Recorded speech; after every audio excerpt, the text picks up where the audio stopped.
In Lisbon, we're never sure where a neighborhood begins and where it ends. We often use references as distinct as a church, a narrow street, or a square. This is part of the charm that's been attracting people from all over the world to invest in property here.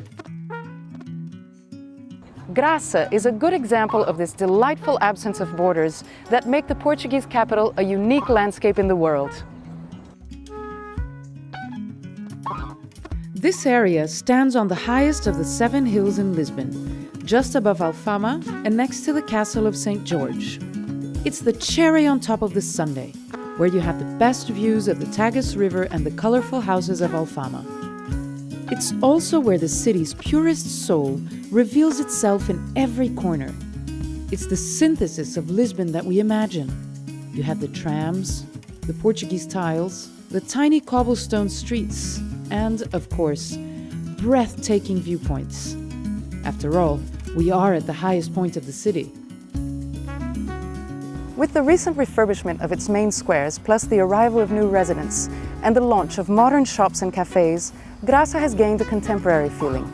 Even so, it has not lost its charm or personality. The routine of the locals hasn't changed much over the years.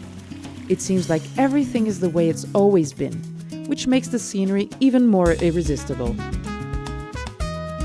With increasing demand and little offer in neighboring Alfama, Graça has become a great investment option in this part of historic central Lisbon.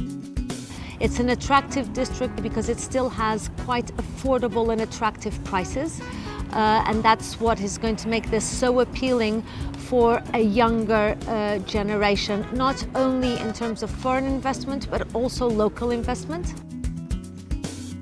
The terraces on the viewpoints, a traditional meeting point for locals, today attract visitors from all corners of the world.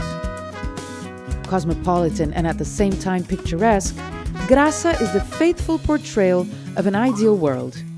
It's all mixed together, without borders, just like the neighborhoods of old Lisbon used to be.